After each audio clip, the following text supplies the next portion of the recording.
All right. Well, I'm going to bring these awesome folks out here. We are going to get to some audience questions, but a couple house rules, a couple housekeeping tips. Keep it to one question per person. Make it an actual question. Let's avoid any special requests. And I love you, New York, but don't get too weird on me, okay?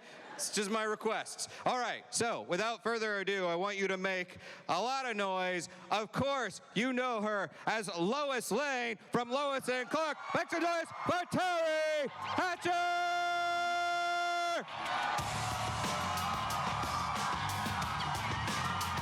And look, right there is Cain, both Clark Kent and Superman.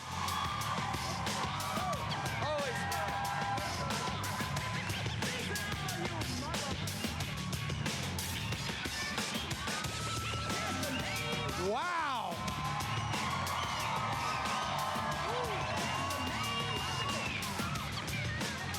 Holy smokes! I can't hear anything. It's there's a lot of noise. It's good. That's good noise. Thank you, guys. You guys are awesome. Wow. Well, like I said, welcome to Metropolis, guys. It's like a return visit for you.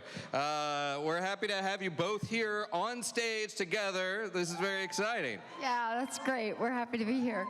Aren't you happy? I'm very happy. I want to bring these guys with us everywhere we go, too. Because you guys are all right. Okay, so I'm gonna dive in. That should be my new alarm clock. Yeah, you know, or my ringtone, just them. That would get me out of bed. All right. Yeah. Just at the count of 3, everybody shout, Teri, wake up. 1, 2, 3. That might be the most frightening alarm clock you could ever ask for. But I think I might have to record it. We might have to do it again. I might have to get my phone out here and do it again. Anyways, thank you for that. Well, okay, look, I mean, let's do some rundown from 1993 to 1997. Can I just jump in real quick? How You're about allowed Teri's to. legs? Oh. Look at all that. Look at all that going on. Wow. Thanks, Dean. I'm sorry, we were talking about something? I was trying to cover them up, but it's not. That's what caught my attention. It's not going to happen. Dean, I specifically opened with, don't get too weird, New York, and right away. I wanted to get in there before you said that. Yeah. Okay, at the peak of this show, 15 million viewers. That's insane. Those are insane numbers then. It's insane numbers now. You know, and really, Lois and Clark, one of the top couples in pop culture. In fiction, we have Fred and Ginger, Shaggy and Scooby, and and Bogey and Bacall. I have a Scooby-Doo van. My VW bus camper has Scooby-Doo curtains. So, really? Yeah, I have a Scooby-Doo van. Do you have the actual mystery machine? Yeah, well, I made it into one. A mystery machine. Do you have Scooby snacks? I'll have them if you want to come over. Now we're talking. Well, my first question is, Lois gets top billing on this show. Absolutely. Yeah. Lois and Clark. Yes. When you first found that out, what was your impression when they're like, okay, they're really putting Lois right out there front and center, and she is getting that first name on the title? Was that intimidating and exciting that you were getting that kind of role, that it was Lois right out front? It was exciting, but it not in a way where it was about billing. I mean, I don't really think about it. But what it meant to me, the idea of Lois and Clark, The New Adventures of Superman, what it meant to me was not the billing order, but what they were going to put first and foremost was the romance of the relationship. You know, the sort of the comedy, the relationship between Lois and Clark and Lois and Superman. And so I thought that was an exciting new way to tell the story, as opposed to usually told through the adventures, you know, the fighting and the saving the world and all of that. And this, which is also cool, by the way. Yeah, which is definitely also cool. But this was putting the relationship first, and I thought that was really exciting. And I think at the time, that's what audiences responded to. Well, yeah. And it's what I responded to. I loved that part of our journey on the show. I think that's absolutely true. And the funny thing is, like nowadays, if you did that, someone would say, "Oh, how progressive it's going to be." Starring, it's the woman first. It's the thing. That wasn't even a thought back then. It was just like say, it's cloudy outside. It's just stating a fact. It was Lois. She drove the episode. She drove all the things, and I think it was a testament to some advanced thinking, if you will. But we did have a woman show creator, so maybe that had something to do with it. Yes, Deborah Joy Levine. Well, we also, Dean, it's, I don't know if I would say progressive, but certainly within nerd circles, it was sort of John Byrne recast Superman, where Superman was more of the character and Clark Kent was the true person. Do you think you could have played it the other way? Do you think you could have done it where Superman was the actual character and Clark was the facade, more of the, what we had traditionally seen, bumbling, not so capable Clark? Well, no. No, I really liked the way they had that as Clark as the guy, and that was something we did differently. I mean, in fact, Clark was the real guy. Superman was the disguise that he put on, so he could do those things. And it was really interesting. That was a really fresh take. That's Deborah Joy Levine. That was our creator, and she made that choice. And I thought that was brilliant. Mm-hmm. And as the time went on, I honestly much preferred playing Clark to Superman. Superman was the man of action, and Clark was the guy. Oh, you just didn't want to be in the tights. But I mean, who would? Let's be honest. I mean, I got used to it. You did, and you pulled it off very well. Thank you. What was your first impression when you saw him in the full-on tights? And first off, let me just give it up for Dean Cain for the fact that the man was wearing tights. There was no fake muscles in that suit. Yeah. Did I? No, you know what? So your suit and your original suit and I had a reunion without you in it. That's wrong. Yeah, I know. That's wrong in every way. Not that long ago. So DC Universe is a new digital platform. I don't know. Yeah, everybody's right. So Kevin Smith and I did a little interview on it as part of promoting that. And one of the things they had on the set was your original suit.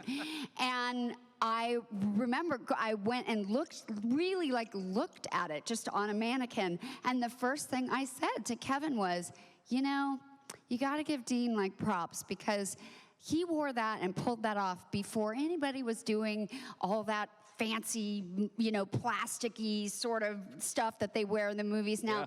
Good for you. Thank you. I mean, it was all me all the time. I'll do much love to Michael Keaton, but he was wearing a rubber suit as Batman right before you guys premiered. So yeah, we didn't have that budget, so we were like, get in the gym. I said, okay, absolutely. I will admit a certain amount because we both also did a little run on Supergirl, which is great fun. And I will admit some suit envy though. Like Melissa will be sitting there in her suit, and we're in between takes, and I'll be like, that's so cool. Can I just touch that little? I didn't have that. Even I got, as Queen Rhea, I got a pretty cool suit on that. Yeah. So, yes, you did. Yes, I did. So I'll be honest, I have suit envy. Okay. Yeah. It's out there. I'll say it. I mean, speaking of Supergirl, each of your characters kind of were able to take on a villainous, role and a darker role with Jeremiah. I think he's still a good guy. We'll find out, but I still think he's a good guy. Has that been satisfying, though, kind of being in that super world, but taking on those sort of other shades of gray or darker sides? Well, the biggest reason that I did it in the first place was because I really, there is nothing like the fans of Lois and Clark, and they are so devout. Yeah. And so loyal, and I knew that they would get the biggest kick out of me showing up in that genre. So that was first and foremost why I did it. Yeah. And secondly, getting to play the most evil person in the world, and not just a person because she was an alien. It was really fun as an actress to just turn off that morality gene in there at all, because I could just be as evil as I wanted to be, and I'd never really done that before, so that was really fun. People ask me if I think the character's coming back, and Spoiler alert, if you saw it, you know, it doesn't look like that character's coming back. But Pile I of guess in that ashes. world, you never know. Yeah. You were a pile of ashes at the end, weren't you? I was. I don't know. People Tough to come back from that one. I don't even think I was a pile. I think first I was a pile, and then I And then blew just away. blew away. Yeah. I don't know. People that's have gonna come be a back tough from one. worse. So you can be dead, but get better. But they were a great cast, and the crew and everything. I had a really great time. Yeah. Well, let's get ready to throw it to some audience questions. Oh, no. If you guys are ready for that. I actually don't see where the mics are, but I know they're out there. Yeah, I We can't see anything from here, We by the kind way. of can't see you, which is a little bit of a bummer. Except Well, for you, sir. I can see you. Stop doing Oh, that. him. I Yeah. can see him now. Oh, there it is. Now we I have a see spot that on man. that. All right, yeah, let's start with a question over here Saw that. then. Hey. Oh, wow. I just project my voice. There you go. All right, with the Arrowverse opening up like multi-universes going back and forth with like Flash going into, different universes, I've always looked at like Smallville as still living in like another universe, Lois and Clark still living in another universe. So if they ever wanted to do an episode of Lois and Clark like Flash or Supergirl visits, would you guys be up for that? Of course. I would be amazing. I would love to do that. I'll just say I think it needs more than an episode. How about like a 6-part miniseries would be great. Now we're having a conversation. There you go. Yeah. Now we're talking. I would love to see what Lois and Clark are up to 25 years later. I think that'd be amazing. Just the possibilities are endless, and so I know I'd love to do it. And if I could have my Lois Lane, then I'd be very, very happy. Oh, you can have me. All right, we're in. Thank you. Dean, you're great, and Teri, absolutely gorgeous. Oh, thank you Thank so you. much. Thank you. You could just explain the 20-year absence that you were lacing up those boots the whole time, those first season boots. We changed them after season Yeah. 1. We went Velcro. It was better. It looked better too. Yeah. The I'm not sure where those lacy boots went, but I'm sure they're in use today somewhere. They're at the Superman Museum in Metropolis, actually, I think. There you go. I don't know why I know that, but here you go. Why do you know that? Yes. Take one over here. Hi. Hi, my name is Jamie, and my question is that you were doing the superhero shows back then, and you're guest starring in them now. What's the biggest difference that you're noticing with the fans and with outside of actual, like, the filming elements? Because I know the suits are different and such, but... Very different. Well, the thing it's embarrassing to admit, but when we started shooting, the internet didn't really exist. That's true. And so we wouldn't get any feedback. Honestly, I don't think we really got any feedback until I first started coming to a Comic-Con. That's the real first time I ever had real interaction with fans saying what the show might have meant to them or how they felt about the show or anything like that. So we were doing it kind of on an island, and the internet was in its infancy, so it did sort of exist, but we weren't getting the kind of feedback they get now. And right now it's automatic. You hear about it the day Yeah, after I mean, an there was no episode. Twitter. There was none of that, so you didn't. It was a kinder, simpler time. Was. But that's it. So now it's, the feedback is automatic. And, that can change what you do from week to week. It can. I really liked what Netflix has done with their model, where they'll go and shoot an entire season and then air the whole season and not sort of be reactionary, just do what they want to do creatively, and then everybody can see it as one big, series. I prefer that myself. Yeah, with a vision, like someone's approaching it with a vision. Well, I mean, adding to that, though, again, this was a bit of a wasteland as far as superhero genre shows at the time. This was just not happening. You guys were really out there, and there was a couple things maybe on the big screen. Talk a little bit about the trust that was important for you guys to establish between each other, just going into this scary landscape. I mean, how did you sort of establish, like, okay, we're in this together, our characters' names are right up front, and we have to rely on one another? Well, no, I think She's really smart, and so I'll just blurt stuff out, but she'll actually think about it first. No, I think you're gonna agree with me that there's. I agree. Okay. There's. Okay, that was always there. That thing that just happened is just a natural thing between us. That timing, the way our personalities sort of organically, like chemistry, something. I mean, we never screen tested together. Like, I can't, it's crazy how big of an accident, the happy accident that ended up being. But what I was gonna say is, for me, it isn't in hindsight. Like 20 years later, I can look back on it, because you asked that question, like, yeah, we should have thought about that. We should have like gotten together and been like, hey, Dean, hey, Teri, you know, our names. That's how we talked back then. Yeah. Our names are on the top of this thing, and we better really protect ourselves. And whatever. Like, we should have. I guess we should. But in hindsight, you go. At least I go. Like, wow, we both worked really hard to a lot of hours every day to try to put our all into what people wrote on the page, and in terms of like bringing these characters to life and making it seem like, you know, grounded in something real and human.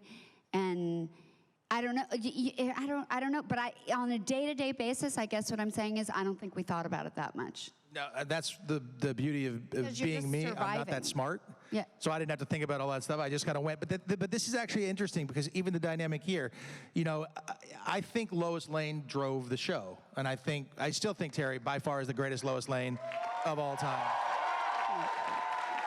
It's 100% true, and Lois drove things, and I think Clark was more reactionary to the things that happened with Lois, and I thought that was I think that's fantastic. And the thing is, you know, about chemistry on screen, nobody knows how to do that. Nobody knows how to put it. There's no perfect thing to put together. You just don't know until you see it. You see real couples go out there, and they're on screen, and you know the review comes in. There was no chemistry, and that's an awful, terrible feeling. You just don't know what happens, but somehow in the balance of our personalities and who we are, it worked really, really well. And I know that in every scene, virtually, I had my partner, and I had to depend on her, and she drove it. So for me, it was just a natural thing that we didn't think about consciously, but it just sort of happened, and thank God it did. So that organic chemistry, like that's the best kind. Yeah. Hello. Oh, hey guys, full disclosure at the beginning, I'm actually watching the show right now on the DCU streaming platform. So you don't even know what happens. I just have finished up to like the end of the second season as of this moment. Oh, it's a good moment. Oh, it's good. But You do know that the statute of limitations for spoilers is like way past on this show. No, I take full responsibility. Okay, just want to say we're gonna go there, but okay, go on. I'm just gonna say one thing real quick. Clark, Superman, you'll never see them in the same room together. But we did. Projection. Well done. Well done. Touche, sir. But actually, this question is for Teri, because I think, if I'm not mistaken, you had a set of difficulty getting work immediately after Lois and Clark. No, I had a baby. That would do it.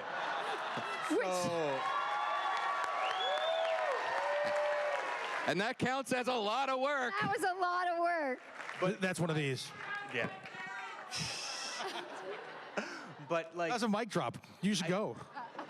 but I'm interested in what was the journey of going from Lois and Clark to Desperate Housewives, like that, like. Okay, well, so it's different than what you're kind of putting on it, I guess, projecting on it. You're wrong. Yeah, well, Take it.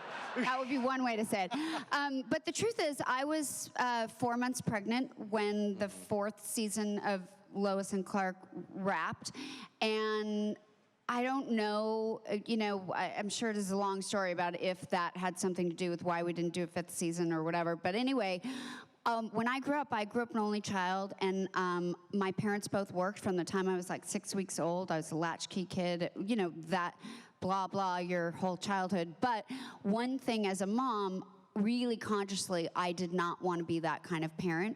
So I very purposefully, and you know what? Thank you, but also I really considered myself blessed. A lot of people are not in the position to ever make that choice. So I felt very lucky that I was in a position to be able to say, I don't want to work right now. And so I didn't I mean, I did actually do cabaret on the road for 7 months. I did do Spy Kids. I did a couple of things that I could bring my daughter with me, and they were short. But I knew there was no way I wanted to be on a television show schedule while I was raising my child. So that was like a good 4 years. And then around then, I started to be like, maybe I should look for work again. And Desperate Housewives was one of the first scripts that came along, and everybody, I think the thing I got luckiest from in terms of getting that role, one reason was, I did have one of the best auditions of my life that day, but two, a lot of people didn't want to audition, and they had a really strict rule on Desperate Housewives. Everyone, no matter who you were, no matter what your resume said, you had to audition to be in that show. And so there were people that didn't audition, and so I did, and I got it, and that's how that happened. Thank you. Thank you. All right. Thank you. Hey, enjoy watching the seasons on the DC Universe. Hi. Hi, I'm Mike. I'm a huge fan of Superman, as you can see. We can tell. And that's all Mike, too, by the way. I'm going to throw it out there. Yeah, Dean Cain, you're awesome. I met you at the New Jersey Comic-Con, I believe, and Much respect, my friend. Wearing that suit gets all the respect you need. two quick things. How did Clark afford that huge New York apartment on an entry-level salary? It's still bad for me to this day. And another thing, what was your favorite moments, each one of you, what was your favorite moment in the entire series that just like captured the essence of Lois and Clark? I love the apartment question, because when I walked that thing, I was like, yeah. Yeah. Clark. Maybe it was just like, maybe it was a rundown space, and he just sort of super cleaned it up. I don't know. That's right. I don't know what that is. Do you want to start with a favorite moment? I have a favorite. Well, the one, I don't know if it's my favorite moment, because actually now that I'm just thinking about it, it was fairly torturous to film. But the iconic moment, I mean, the moment where I recall just going, oh my God, what is this show we're doing, was from the pilot, in that shot where Superman flies Lois Lane in the Daily Planet window and then down to her desk. And that, I mean, in those days, it was a crane shot and a whole really difficult, but so huge and so all-encompassing in terms of, you've got the flying, but you've got the romance, you know, the heroism. You'll also have the newsroom. That was a huge moment. But personally, I think my favorite episode, I think I've said this before, was the honeymoon in Metropolis. And we had all these scenes where we're stuck in the hotel room. And to me, that was the most romantic comedy-esque work. You know, they were just small scenes, like in the bathtub or whatever, but I was doing a lot of physical comedy and I don't know, that's my wheelhouse. Like, that's just where I'm having the most fun. So I kind of remember that. Yeah, I told you she was a thinker. I have too long of answers. I'm sorry. Oh, they're great. Oh, it's fantastic. That is true. That's funny. That moment of flying through the newsroom was pretty unbelievable and pretty amazing. I just thought it was fun. I was like, this is great fun. My favorite moment really comes in about, I think it's about where he is right now at the end of season 2, where Clark is proposing to Lois. Something about that moment to me was so magical. And she asks, who's asking, you know, Clark or Superman? That kind of like was the whole show for me. And I thought it was just a great moment. Of course, it had to rain during his proposal because, you know, that's the way it works for Clark. But I think that was a great moment. And they're struggling for their relationship and all. I just think that moment kind of sums up the show. So that was my favorite moment. Although Teri in a bathtub, not that bad either. So. This series was also known for sort of the kind of 2 weddings, I guess, you know, sort of the fake out and then the real one that was tied into the comics. When you were learning about these plans, did you fully embrace it? Did you think, well, this is a little bit wacky? Or, I mean, just sort of what was your reactions when you found out that they're going to do the fake out and then, okay, now for reals this time?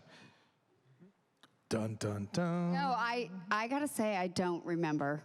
Isn't that awful? Like, Those are things I don't remember, but I will tell you, maybe because at that time, I was much less aware of the comic books or how a TV show attaches to the comic books, or what the bigger Warner Brothers or DC Universe, like what are all those conversations. Now, I actually live downtown Los Angeles around the corner from a really cool comic book store, and I've become a totally authentic comic book geek.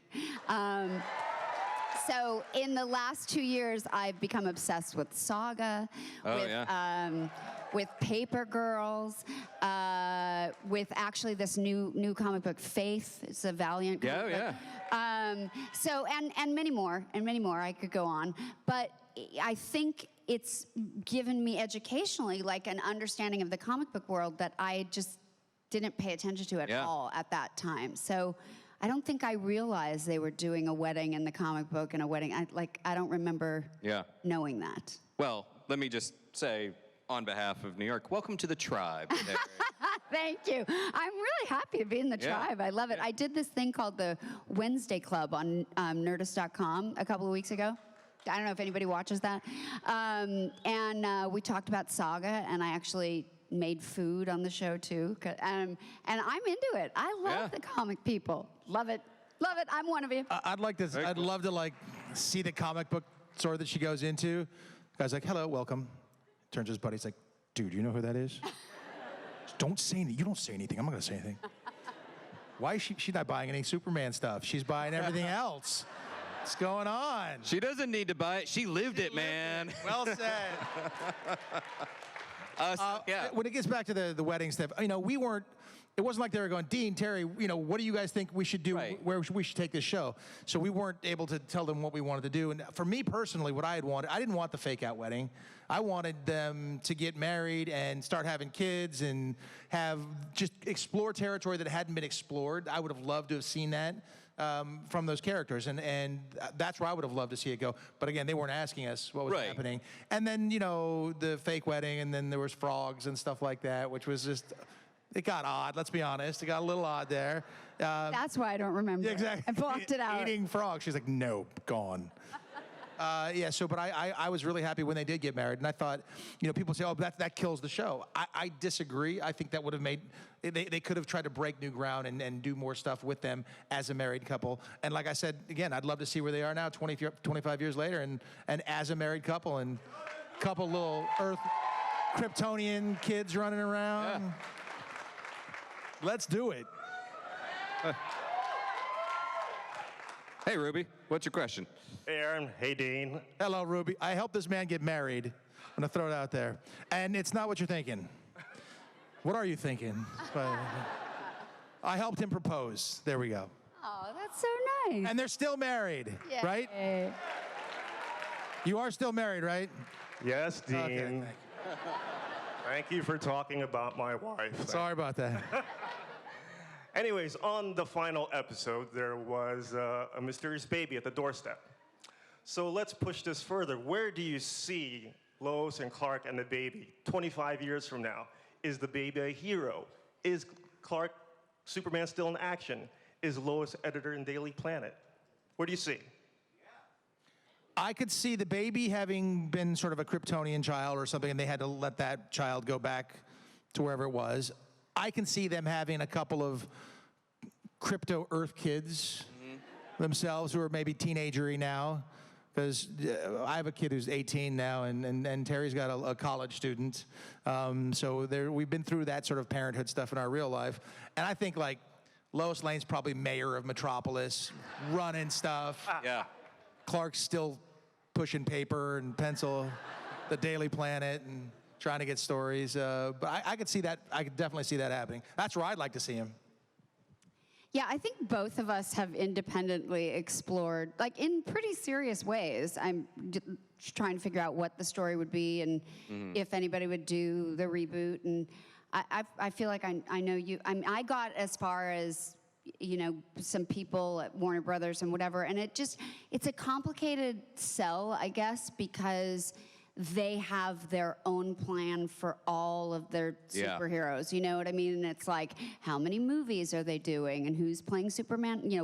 What's ages Superman in those movies. And so I think it gets really complicated. That said, my imagination went a little darker, I think. Well, that about says it all, doesn't it? And a little, no, but I sort of imagined, okay, what if they had had this kid, and when they had the kid, part of like the way it worked was the kid would start to have the powers, and Superman would not have had the powers because they couldn't both have the powers. And then I thought maybe as the kid was getting older, like now, like the teenager, like you said, the late teenager, like he's struggling with trying to figure out what to do with his powers as a teenager would, and maybe he's making bad choices, and so as teenagers do. As teenagers do, and so the dad, Superman, would have to somehow get his powers back. Like I'm imagining that you didn't have your powers all this time,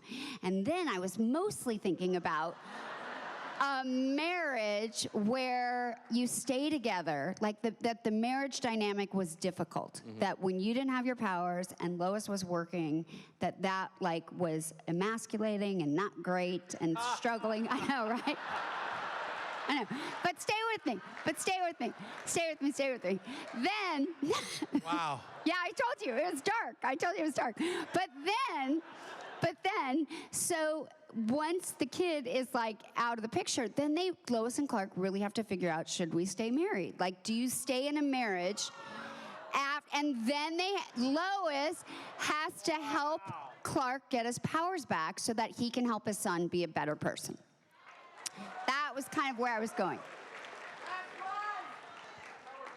I don't get to keep my powers? I lost you at you lose your powers. I didn't hear anything past that. What? What? Yeah. Somewhere there's a good story, though. Yeah. All Yeah. between our thoughts Yeah. and everything. Yeah. But on that point that you made about Warner Brothers everything being so complicated about where it's going to go and how many movies, maybe that's why Marvel's kicking their butts in the movies these days. I don't know. All right, you tell me. Are the DC movies better than the Marvel movies? Are the Marvel movies better than the DC movies? My point has been made. This is like turning into like a full-on geek out on here. Your geeky stories, you're stoking the fan debate. It's like, it's out of control. You've lost control. I know, Bring it back. Went off the rails. All right, but I have faith in you. You've got a question. You're going to bring it back. Yes, I will. All right. Jonathan, and this is for Dean Cain.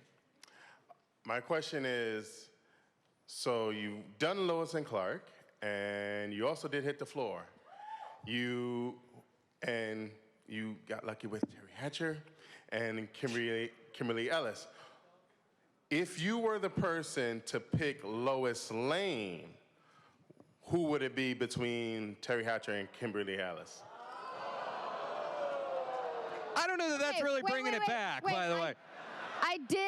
I did just take away his powers. I did do that. Yeah. So Good point. Kimberly Elise, wonderful, great, wonderful, fantastic actress. Loved working with her on Hit the Floor. She was amazing. She's one of the most talented actresses that I've ever worked with. That being said, if I'm picking Lois, I'm picking Teri Hatcher every time. Yeah. Thank you. With or love you, without my Teri. powers. With or without my powers, thank I'm you. still picking her. Thank you. Hi. Hi. First of all, I'm not Clark Kent. I just look like this. Likely story. But I was wondering, I'm a huge fan of like the legacy castings when they brought Christopher Reeve on Smallville and you guys were on Smallville and then on Supergirl. What, as you're the actors going in that have done it before, how do you feel like? Do you feel like like proud, or is it just another job, or how are you affected by being called into Smallville or Supergirl? Oh, well, I mean, as I said before, I really think the first and foremost thought that I had about whether or not I would do Supergirl was sort of trying to honor fans by saying, I have a feeling you'll think this is cool, so I'm going to do this. And so that's who I did it for. Same thing with Smallville. It was a very little isolated thing, but I figured that the fans would really like that it made it was like a nice like homage or like a nod to my sort of respect for the world. So I think if you make a choice to be involved, you're doing it to respect and honor the fans.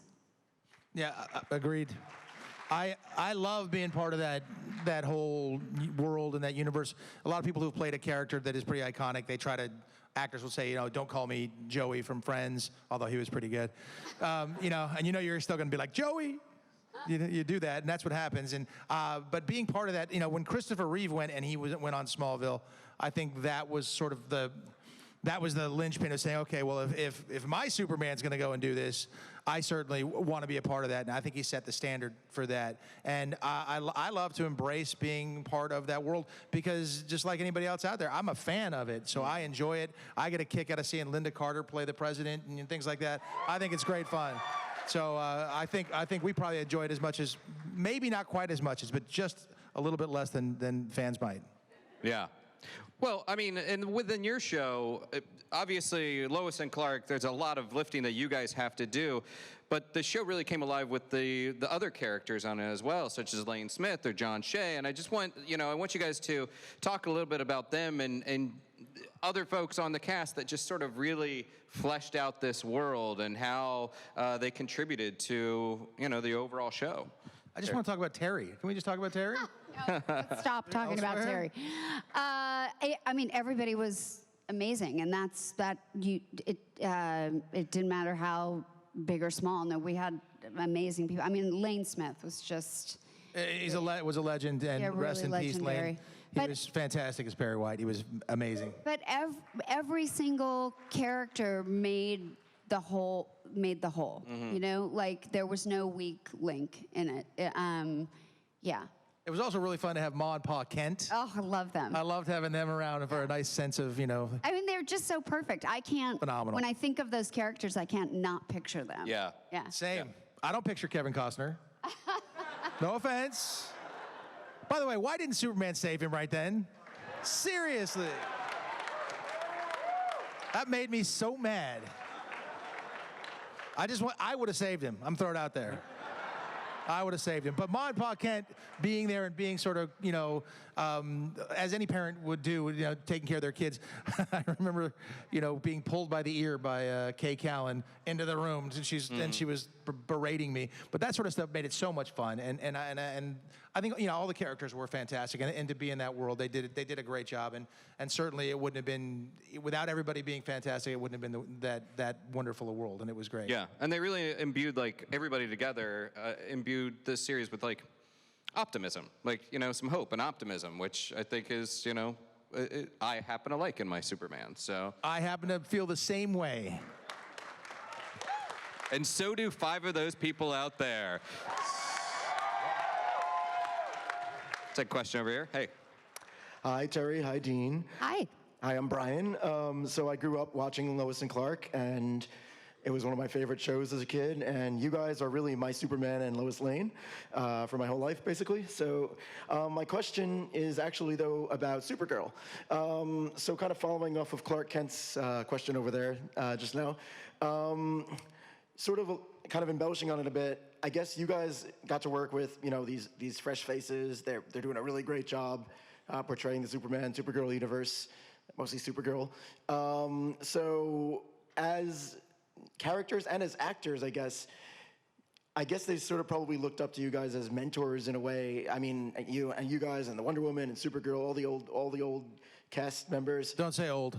Oh, all the long time. Previous cast Many members. other words. So I was wondering if, like, on the set, like, I'm sure you guys had a lot of a chance to interact with them, and if there was any, like, one big piece of advice you gave to any particular cast member, each of you, while you were there, what was it, like, or even just like, you know, a pep talk or something as a mentor sort of person being there for them. And I know they stand on their own really well, but, you know, I'm sure they were like starstruck to have you guys with them. So Was there a moment where you gave any advice or kind of spoke to the current cast members? I mean, they were already like well into their show at this point when you arrived, and like when you came back. I was there day one. Right. So, okay. Take Yeah, that. I had a conversation. Yeah, I was in the pilot episode, and we discovered, Supergirl came to. You forgot. Shame on you. But I had a conversation with Melissa, and because when you're shooting a series like this, and as she's two of the three characters, she's got to be Kara Danvers, and she has to be Supergirl. There's a lot. It's a huge amount of work. It's impossible to explain how much work that is. And a typical day for us was 18 hours door to door. Typical, that's just a regular day. And some days, we shot 22 hours. Do you remember this? Oh my gosh, so much fun. 22 hours, you're barely awake and you're there more than when you are at home. And so what I said to Melissa early on, I said, congratulations, it's fantastic and everything. And I said, when you're shooting this series, when you're shooting the show, understand that it's a marathon, not a sprint. And you have to make sure you take care of yourself and have your time for you as you're going through this, or else, your life gets stripped away. And so I did have that conversation with her, and she seems to be doing a heck of a job. She really does. Mm-hmm. Awesome. And Teri, did you have one? No, I don't think I offered them any advice. I don't think they were doing really well. I don't think they needed advice. They were super welcoming and friendly, and I felt included, but I didn't feel higher or lower than anybody. It just felt like I was an actor there trying to do a good job with the character that I was doing within the context of their world. But I agree, and maybe she took your advice, but I agree that if I was going to give a piece of advice, that would be it. It's just, to really try to take care of yourself, because it's a lot. It can really get away from you. It's a lot, yeah. But they're great. They're just such a great group of people. Mm-hmm. When you're on those sets, and now in Vancouver, but I know you started out in LA with Supergirl, but Actually, right on the Warner Brothers lot where we shot. Yeah. That's where they started. Originally shot right at the Warner Brothers lot. Oh, did they? It did, right there. It was the strangest thing to be there and then not be flying around. It's like, who's that girl flying around? it's just like, how about if Jeremiah had a cape? I suggested it. They were like, no, get out of here. Yeah. But when you're on those sets, they're pretty cool, and they do. Do you guys, have you been on the sets and been like, man, look at all these wonderful toys? Oh, the Reyes spaceship? Yeah. Wow. It was like a movie. The set decorating, the art decoration, and the DP, and it was pretty spectacular. Yeah. Yeah. Definitely. Yeah, there was a little bit of, I told you earlier, I had some costume envy. I had a little bit of set envy too. It's possible. Set envy. It's a little set envy. They do a great job. It's fantastic, and it's different now because we shot on film. Yeah. So they shoot digitally. So they're never having to reload camera, do things that we used to have to do all the time back in the archaic days of the 90s. Because we're old. Yeah. We are old, yeah. As he reminded us, because he's like, when I was a kid and you guys were already adults, we'll find you. Yeah, so they do a great job, and they really keep a high level of production up there, and there's sets like the DEO and places like that. They just walk around, everything works. You're like, wow, that's real. That really this whole thing comes down.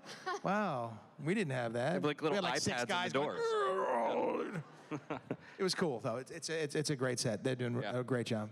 Hi there. Hey, Dean. Hi, Teri. How are you guys doing today? Good, thank you. Good. My name is Ryan. I've been a huge fan ever since I was a kid watching Lois and He Clark. did it again. He did it again. On Channel 7. I watched I'm it all the sorry, I time. can't hear you. You're gonna have to speak up, Sonny. I can't hear you.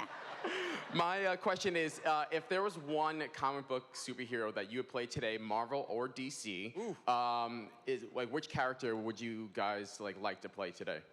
Woo! Bring it. Do you have anything? I don't know if I even have anything. Yeah, I almost want to give you a pass because that almost gets in the way of potential jobs. Or you can say it like this. The first one that calls me.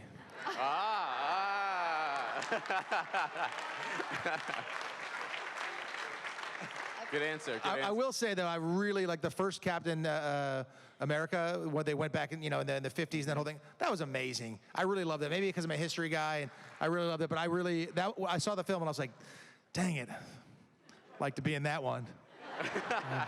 Then I saw Deadpool, and I was like, dang it, like to be in that one too. And then there was Guardians of the Galaxy, and I was like, dang it.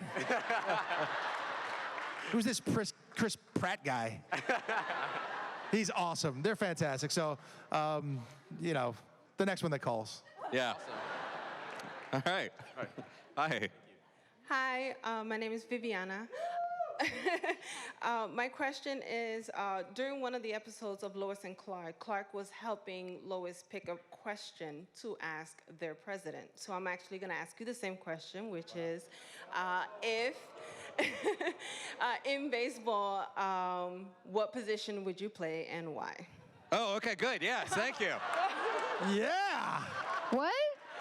Okay. Based on the show. I'm going to allow this question. Wait, I was just, what just happened? So, in baseball, what position would you play and why? We go from okay. I know it took a turn, but I'm happy about that turn. Yeah. I was getting all ready to say something, then I was like, wait, that's not going to fit. Okay. Wait, so the question is, what position would I play in baseball? Yeah, in baseball, what position would you play and why? This question is for both of you. Thank you for letting us off the hook, Viviana. Yeah, yeah, thank you. I was going to say that Clark wouldn't tell Lois what to ask anybody.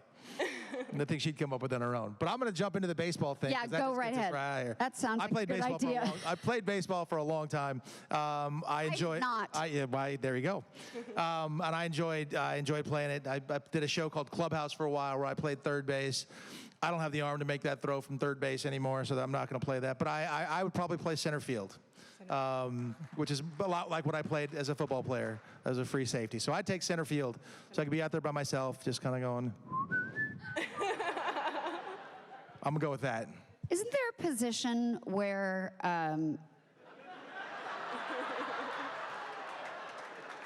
y'all have dirty minds? I know, gosh, guys. 'Cause that is not what I was going to say. Isn't there something where the person runs for the other person? A pinch runner? Yeah, that's what I'm going to be. You'll be a pinch runner. I'm going to be that. You're not going to have to work that much. No, but I'm a pretty fast little sprinter. They don't. So. You are. They don't put a lot of pinch runners in baseball games, but bless you. Great. You get to hang out a lot. Good. There you go. There you go. Thank you, Viviana. Thank you. Hey guys, my question is, did you guys get any season 5 scripts or story beats before you shut down production? Did you know where the show was going to head if they had done a 5th season? Great question. No. I mean, I really wanted to know where we were going and do things and find out, but they didn't really, again, they didn't bring us in and go like, okay, Teri, Dean, where do you think we should go? And things like, we had conversations about it, but they had their own ideas, and I really don't know where they were going. I was hoping they were going toward, having some kids and things and stuff where I'd like to see it go now. So I don't know. Yeah, I don't either. Yeah. Kind of a letdown, sorry. Sorry. Well, I mean, really, like, DC Comics has done a great job by doing, like, the Batman 66 comic book, the Linda Carter Wonder Woman comic book. I mean, this is, I mean, I know they know what they're doing, but it would be ripe material for, like, a great comic book, a Lois and Clark season 5, so. That is a good idea. I think it's a great idea. Yeah. Although we wouldn't participate or benefit and get anything out of it in any way. Actually, but it's a terrible we'd be happy idea. for you guys. It's a terrible idea. Terrible Let's make the show. Miniseries, yeah. Yeah, that's a better idea. Or we could do both. Both together. Hi. Hello, hi. My name is Rochelle. I'm a big fan, and it was wonderful to grow up watching the show with a strong female role model in Lois Lane, played by Teri, and of course, a man of great integrity in Clark Kent, played by Dean. So my question for both of you is, what's been the best compliment and also maybe the best constructive criticism you've received from your work in Lois and Clark? I think the nicest thing that I have ever heard, and it happens at Comic-Cons and things like that, what we had never heard this while we were doing the show, is that people will come up and share with me, with Teri, what the show meant to them as a young person, because we were old, But as you know, growing up, so whether it's they had to get their homework done before they could watch the show, or if they were going through a hard time in high school, or if they were bullied or ostracized in some way, the characters helped them get through that, stuff like that. Or they sat down with their grandmother or their grandfather or their parents, and they really bonded over watching the show. Being a parent, I know how I feel about sitting down with my son to watch certain shows, and we have shows that are like our shows. We watch the entire Friday Night Lights 18 seasons together and things like that. So that's the kind of thing that when people say that to me, I know what a part it plays in sort of our lives, and I love to hear from people that it played a part in their life and maybe helped them through things and was sort of a bright light in their life. And it's an awesome feeling to get. So share stories with me when you come up, because I want to hear them. Yeah, I totally agree that is the most heartwarming thing, and so many people share those stories about where they remember watching it and who they were with. And somebody just today was saying that he watched it with his mom and that she had passed away a couple years ago, and that he hangs on to those memories. So that's a beautiful thing. Nobody's ever had any constructive or non-constructive criticism. I've heard some non-constructive criticism, but yeah, nobody criticizes us. Well, the S shield, the Superman logo. Now he has to criticize us. So I know, yeah. So there it is. There was that one episode, Dean. No, I mean, like, arguably, anywhere you go in the world, people recognize the Superman logo. And when you're part of a project, a Superman project, you're part of a still relatively small fraternity, really, of people that have been, I mean, just the gravity of that. Does it ever just sort of set in? You're like, wow, okay, Superman's been around for 80 years, and I'm part of a small group of people who have done this, recognized throughout the world. Does that kind of gravity just set in? Well, it just did now. Yeah, yeah. Holy smokes. Again, I think we sort of alluded to this before, like when we were in it, when we were really in it, I don't know that we were thinking about that sort of reflection of it, but certainly, just after seeing how long the fans of the show have hung in there, you definitely get that you're a part of something big, special and big, yeah.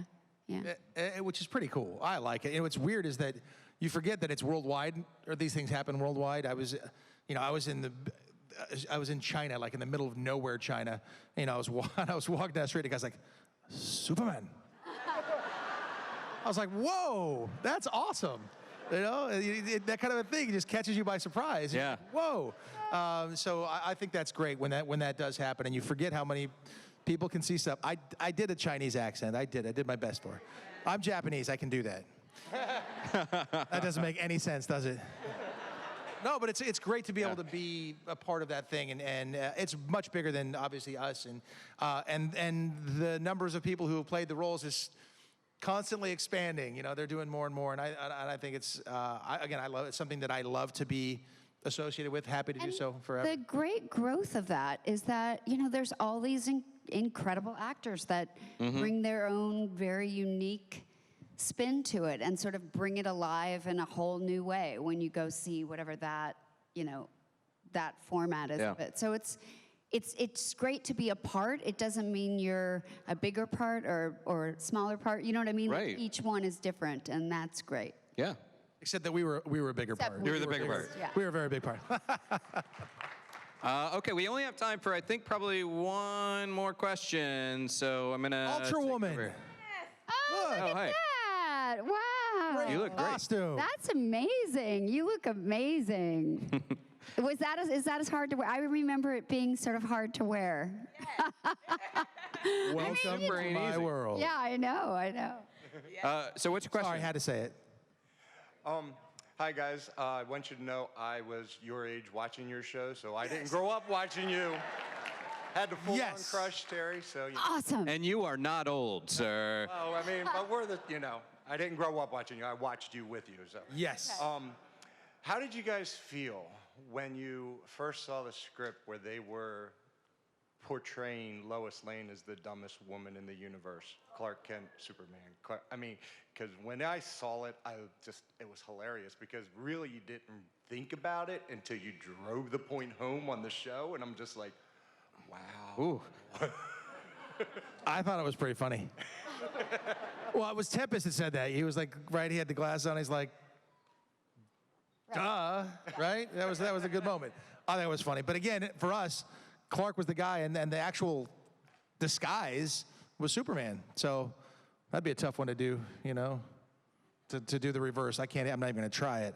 But I thought it was making fun of ourselves. I think, yeah, and I think it's a conceit of the comic book that you just have to accept and get. You know, if you're really gonna rationalize it and whatever, it would be ridiculous. You'd get so hung up on it, like, well, I couldn't possibly be smart because this is so stupid. You know, you just have to know that like that's an accepted thing in the world of the story, and then just move beyond it. But I like that in that sense that we were in on the joke. You know, we were making fun of ourselves and that, and I think that you kind of have to do that.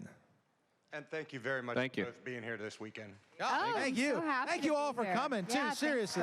Thanks for coming. This is awesome. So you have 30 seconds to ask and get a question answered. So go. This is going to be the last one. Okay, first, my name is Stan Lee, and I do prefer DC or Marvel. Okay. Stan Lee. Stan Lee, what's your question? In Lois and Clark, Dean played the alien, Teri played the human, but in Supergirl, it was the sort of role reversal with Teri playing the alien and Dean playing the human. What was the dynamic of that, the difference in the dynamic, and which one was more challenging?